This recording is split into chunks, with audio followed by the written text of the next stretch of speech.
Before we end this video, I would like to lay out some limitations. First, I am not a psychologist or sociologist or factionologist, whatever that is, or anything like that where I have a degree or PhD to give an educated hearsay about the topic. I'm just a nerd who loves to play video games, and these are some of the observations I have made about the Enclave within Fallout 3. Secondly, I'm limiting the scope of this video to Fallout 3's depiction of the Enclave, because I think we can all unanimously agree that in Fallout 2 and 76, the Enclave were kind of assholes.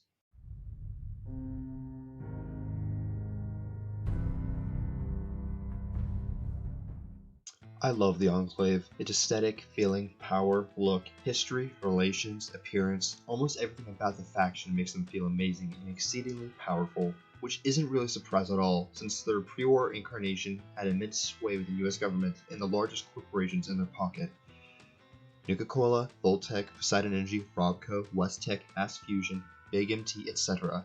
You name a powerful American company, and I can almost guarantee you they are somehow tied to the Enclave, which is important for lore reasons, mainly because post-war, the Enclave inherited all of those companies' most important assets: brainpower. All the tech you see in Fallout, from the cutting-edge laser rifles and plasma pistols to the stunningly sexy T-series of power armor and more, were all created by a select few corporations. Corporations that, as just stated, the Enclave had access to and a fair degree of control over. So it is no surprise that the most advanced piece of equipment found 20 years after the Great War are those in the Enclave's arsenal, almost all of which were designed and manufactured post-war.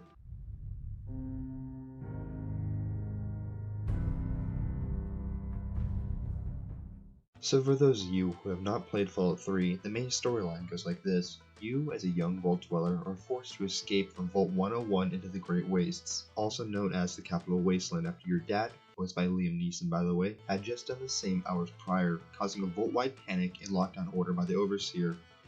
You begin tracking your father, exploring the ruins of America's capital and fighting grotesque monsters along the way, until you find him trapped in a VR simulation within Vault 112. Upon freeing him, he tells you about Project Purity, a project to purify the Potomac River and make it drinkable again, all housed within the Jefferson Memorial. So he brings you there and gives you a small list of tasks to do, but right as you're about to clear a blocked pipe, the Enclave attacks. So you make your escape again, but this time with his staff after he sacrificed himself to stall the Enclave. Once you bring what's left of the Project Purity team back to the Citadel, formerly the Pentagon, but has since been occupied by the Brotherhood of Steel, you are sent on a long fetch quest before you're able to retake Project Purity with help from the Brotherhood of Steel. Got it? Good, let's move on.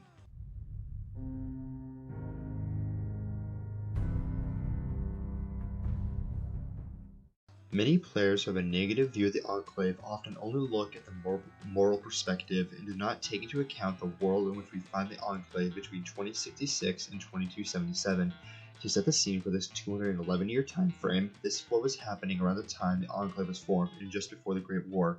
The largest war since World War II is occurring on American soil, the Sino-American War, so everything across the nation was going towards the war effort. Trillions of dollars, mind-boggling amounts of resources, nearly the nation's entire industrial capacity, all the scientific potential the US had, and millions of soldiers were sent to the Anchorage front lines in China for an astounding 11 years. 11 years, that is nearly twice as long as World War II lasted and roughly 3 times as long as World War I, just to give you some real-world context, which is absolutely insane and a testament to how strong and desperate both nations were at this time. Yet the effort expended during the Sino-American War was not wasted. Scientific and industrial progress was able to produce marvelous technological breakthroughs such as power armor, laser and plasma-based weaponry, railguns, extremely advanced pharmaceuticals, and the holy grail of them all, fusion technology. But the dumping of all the nation's resources into the war also created terrible consumer shortages, domestic unrest, and runaway inflation, thus hampering the war effort even more so as material not only became more expensive to produce, but those that were originally bound for Alaska or China had to often be redirected to cities like Boston, Los Angeles, Washington DC, San Francisco, Beckley, and more to contain the riots and looting, prolonging the conflict and creating that much more suffering.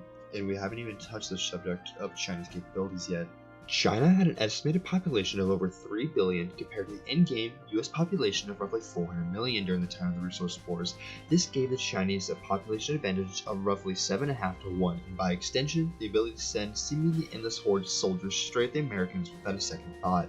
These mass wave tactics, mixed with their use of advanced stealth technology and liberal deployment of biological and chemical weapons, were the major reasons why the US started the Pan Immunity Firearm Project, which eventually became FEV, and research into power armor, to first of all, hopefully inoculate US soldiers in the populace from Chinese biological agents, and secondly, equalize the balance of power with mechanized cavalry and infantry divisions outfitted with power armor, aka giving a single soldier the ability to withstand any infectious disease and protection against chemical attacks while wielding crew-served weapons like miniguns, scouting lasers, missile launchers, and fatman nuclear catapults like they were handling an assault rifle. Both the Force Evolutionary Virus and Power Armor had major repercussions on the Wasteland, FEV being the master of Fallout 1 fame created his mutant army in the origins of all super mutants across America, and Power Armor being one of the deadliest weapons platforms ever created, and the driving force behind the most notorious factions. Yet again, I'll say it, both of which were created as a result of China's actions during the Sino-American War, including the Blue Flu or Limit 115, aka the New Plague. All of this strife and hardship, along with the ever-growing feeling of desperation within the US government, eventually spawned the Enclave, since they are never mentioned before 2066, or at least to the best of my knowledge they aren't.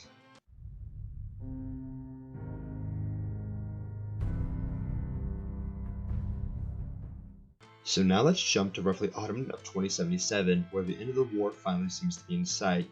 There are only two real answers as to how the war will end. Either China capitulates and submits to US military supremacy, which would be amazing, and into the bloodshed, or as a final act of defiance, they launch the nukes. Lo and behold, in the Fallout universe, it was the latter. Almost there. We're gonna be okay.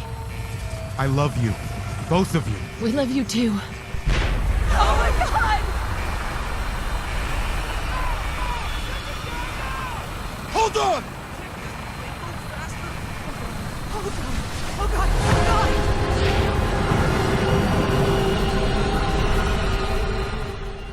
Resulting in the Great War, a 2-hour-long global nuclear conflict where any and all nations that possessed the bomb used theirs, utterly annihilating nearly every city across the globe and leaving Earth almost lifeless. Luckily or unluckily, depending on your perspective, the Enclave had prepared for such a scenario, preserving themselves, higher-ranking US officials, and a few of the major US corporate higher-ups on the oil rig or in the many secret bunkers spread throughout America and presumably annexed Canada, thus keeping Enclave personnel safe from the dangers of the post-nuclear waste. Giant rat scorpions, millions of feral ghouls, deathclaws, mirelurks, centaurs, roving bands of super mutants, floaters, radiation, whatever whack-ass shit the scientists at Big MT cooked up, scorch beasts, geckos, giant ants, stingwings, you get it, the list goes on and on with deadly fucking creatures. And not just that, but what seems like half the remaining human population has regressed to become raiders, chem addicts, or flat-out cannibals, slaughtering entire caravans and communities in the waste simply for money, food, or drugs. Any of these menaces pose a threat to civilization on their own, but when combined and left to their own devices like they are in the waste, they then become an existential threat capable of wiping entire settlements off the face of the earth. For this reason, the great terror every community faces day in and day out is the main reason why I think the Enclave is the best choice in Fallout 3 to civilize DC.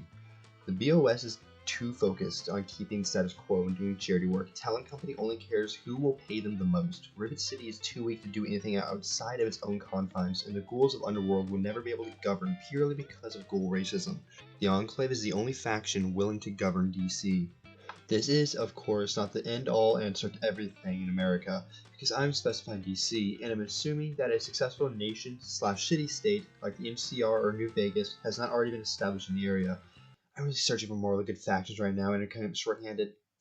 So in a place like the Capital Wasteland or the Commonwealth, where anarchy rules and nobody can say they truly are in control of large tracts of territory, a force like the Enclave would be, in my eyes, the best choice.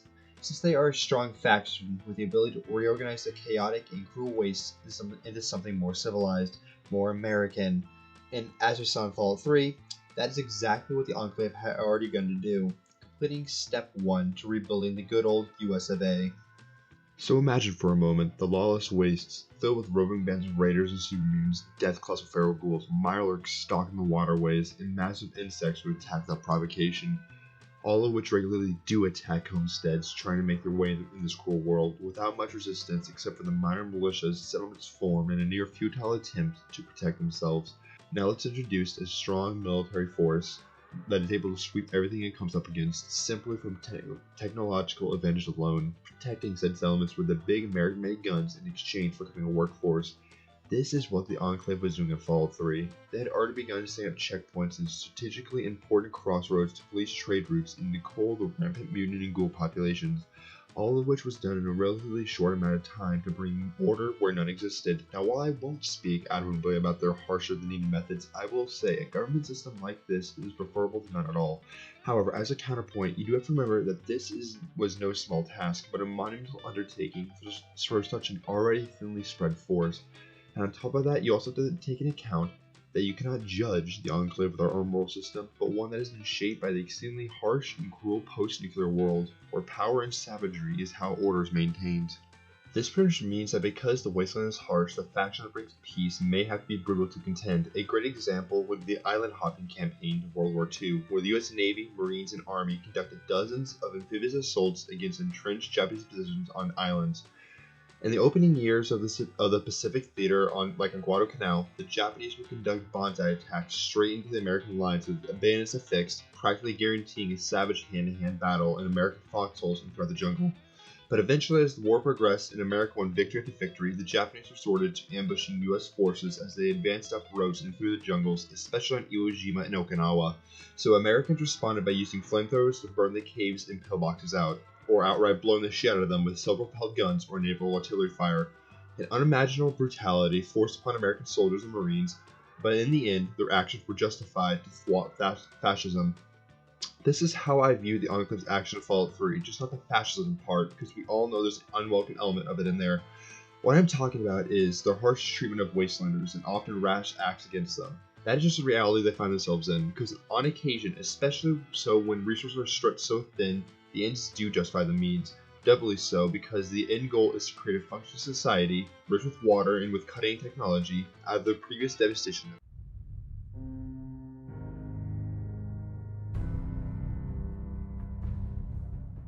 Now I hear a few people typing in the comments that the Enclave wanted to poison purity with FEV to kill all non-pure humans so they can rule unopposed, or something along those lines. But no, that is wrong. It was President Eden who wanted to do that, but Colonel Autumn rejected his plan. So, if you do side with Eden, Autumn orders the Enclave soldiers to attack, and they do. Autumn holds all the power, the Enclave soldiers follow his command, while Eden is just a talking head / supercomputer. Besides, killing all non-pure strain humans would be a massive waste of manpower and brain power that really doesn't make much sense for a faction to do, especially for one that is already so short-staffed as it is. That is how I view the Enclave in Fallout 3, a somewhat totalitarian faction whose ultimate goal is to re-establish the US within its former seat of government. Sure, this isn't a perfect faction with many shortfalls, but I'm working with what I've got, and this is, at least in my mind, the best option for the capital wasteland in the long run. Stability through strength. And hey, as a side note, we really don't know how the society would progress into the future on Enclave rule. It could, for all intents and purposes, stay the same, or it could morph into a semi-capitalistic economy, much like pre-war America with heavy government influence. Funnily enough, the best example would be pre-war China, with a limited liberal democracy that is still headed by the executive, legislative, and possibly judicial branches, a system where citizens would be able to elect officials or representatives within Congress, thereby returning the Enclave to its pre-war government roots and allowing them to really claim to be a continuation of America. This is just some food for thought before the end cards play. I appreciate everyone for watching this video. Comment down below what you think I got wrong, what I got right, and make sure to like and subscribe. Every little thing helps out a lot.